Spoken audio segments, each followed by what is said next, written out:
यश यादव जी ने सवाल पूछा था कि जब भी मैं धूप में जाता हूँ मेरी त्वचा जलने लगती है, काली पड़ने लगती है। पहले ऐसा नहीं होता था।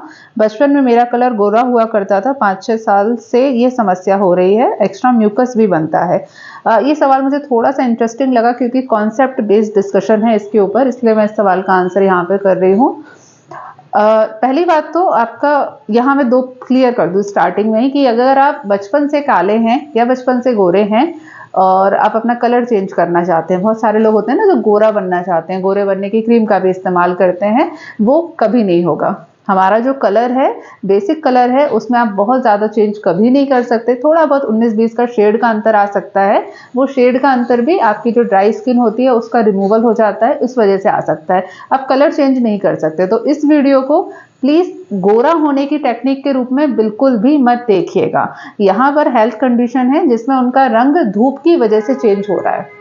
ठीक है, इनके साथ क्या हो रहा है, या जो लोग धूप में काले पड़ जाते हैं या बहुत ज्यादा काले पड़ जाते हैं, उसका रीजन क्या होता है? ये टैनिंग हो रही है आपकी। टैनिंग का मतलब है कि अब आपकी बॉडी, आपकी चमड़ी एक्स्ट्रा सेंसिटिव हो गई है गर्मी के लिए। आप जैसे ही गर्मी में जाएंगे, धूप में जाएंगे, तब आपकी बॉडी में एक्स्ट्रा सेंसिटिविटी हो जाती है, जिसकी वजह से आपका जो स्किन का कलर है वो चेंज हो जाता है। मैं आपको यहाँ पर जानकारी दे दूं कि हमारा स्किन का कलर जो ब्लैक होता है ना, वो एक तरीके की प्रोटेक्टिव शील्ड होती है धूप से बचने के लिए। इसीलिए ऐसे लोग जो गर्मी में ज्यादा रहते हैं, उनका नेचुरली सेल्फ डिफेंस के कारण स्किन का कलर थोड़ा सा ब्लैक होता है। तो ब्लैक होना बहुत बुरी बात नहीं है, लेकिन ये इस बात को इंडिकेट कर रहा है कि आपकी स्किन है वो थोड़ा एक्स्ट्रा सेंसिटिव हो गई है। अब इसे ठीक करने के लिए आपको क्या करना चाहिए, क्योंकि बचपन से नहीं थी, अभी हो गई है ना? तो इसे ठीक करने के लिए आपको क्या करना है? पहली बात तो कॉन्सेप्ट में बता दूं, ये भ्राजक पित्त की दृष्टि के कारण होता है। भ्राजक पित्त पित्त का एक टाइप होता है जो कि हमारे स्किन के अंदर रहता है, और हमारे स्किन के अंदर जो मेटाबॉलिज्म होती है उसको एक्टिवेट, उसको रेगुलेट करने का काम करता है। तो जब भ्राजक पित्त की दृष्टि होती है, जब भ्राजक पित्त जरूरत से ज्यादा बढ़ जाता है, तब इस प्रकार की दिक्कत आती है। और साथ में इसमें व्यान वायु की दृष्टि होती है, क्योंकि व्यान वायु हमारे शरीर के कलर को मेंटेन रखने का काम करती है। तो यहाँ पर भ्राजक पित्त की और व्यान वायु की दृष्टि होती है। इसे मेंटेन करने के लिए क्या करना है? पहली बात तो स्किन को प्रोटेक्शन देना पड़ेगा। तो सनस्क्रीन लोशन का इस्तेमाल करिए। वैसे ये मॉडर्न के होते हैं, तो अगर आप मॉडर्न में जो सनस्क्रीन लोशन आते हैं आप उसका इस्तेमाल कर सकते हैं। अगर आप उसका इस्तेमाल नहीं करना चाहते हैं तो एलोवेरा का इस्तेमाल करिए, बेस्ट होता है स्किन के प्रोटेक्शन के लिए। एलोवेरा आप घर पर लगा लीजिए और रोज नहाने के बाद उसका थोड़ा सा गूदा गुलाब जल के साथ में मिलाकर, थोड़ा जो अंदर का गूदा होता है उसके साथ में गुलाब जल मिलाइए, उसको अच्छे से रगड़ लीजिए और फिर पूरे शरीर के ऊपर उसको लगा लिया करिए। ये नेचुरल आपको सन प्रोटेक्शन का काम करेगा। तो आपकी बॉडी को सेल्फ डिफेंस थोड़ा सा कम करना पड़ेगा। दूसरी बात है, जो बढ़ा हुआ पित्त है उसको रेगुलेट करना है। भ्राजक पित्त की दृष्टि होती है तो अविपत्तिकर बेस्ट होता है। अगर आपको कुछ भी समझ में नहीं आए, वैसे तो सारे पित्त के डिसऑर्डर में अविपत्तिकर बेस्ट होता है, लेकिन स्पेशली जो स्किन के डिसऑर्डर होते हैं उसमें अविपत्तिकर बहुत ज्यादा बेस्ट होता है। अविपत्तिकर चूर्ण लेना चालू कर दीजिए। आधा आधा चम्मच सुबह शाम खाली पेट आपको लेना है। अब व्यान वायु की दृष्टि को आप कैसे ठीक करेंगे?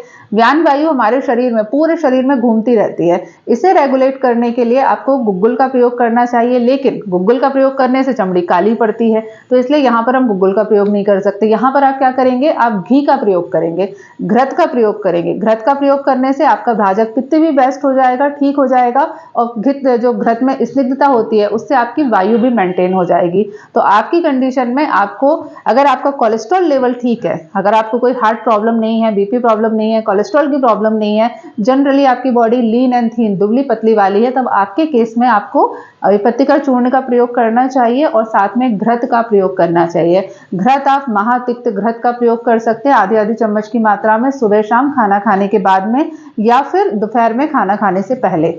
ठीक है, दो में से कुछ एक तरीके से।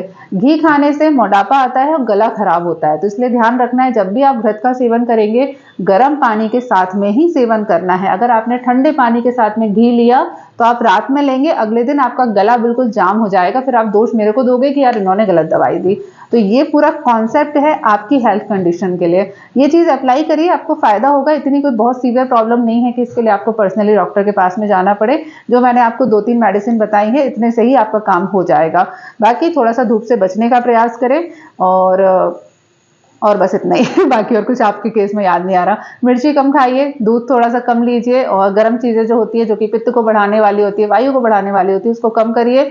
एक्स्ट्रा टेंशन मत लीजिए। कई बार हमारे खाने पीने से तो पित्त मेंटेन रहता है, लेकिन हमें आदत होती है बहुत ज़्यादा सोचने की, बहुत ज़्यादा टेंशन लेने की, उससे भी आपके वात पित्त का इम्बैलेंस हो जाता है। तो ये सारी चीज़ें अगर आप रेगुलेट रखेंगे तो आपकी हेल्थ कंडीशन बहुत सीरियस नहीं है, सही हो जाएगी। ठीक है, चलिए आज के लिए इस वीडियो में इतना ही, नेक्स्ट वीडियो में मुलाकात होती है। प्लीज़, मैं अभी थोड़ा सा बिजी चल रही हूँ, इसलिए मेरे वेबसाइट पर आपको कंसल्टेशन बुक करने में दिक्कत आएगी, तो एक 15-20 दिन का मुझे टाइम दीजिए। जनवरी से मैं वेबसाइट को थोड़ा सा चेंज भी करूंगी और उस पर कुछ और नए फीचर्स भी लेकर आऊंगी, लेकिन अभी अगले 20-25 दिन के लिए मैं ज़्यादा बिजी हूँ, इसलिए वेबसाइट पर अपॉइंटमेंट नहीं भी बुक करेंगे तो चलेगा।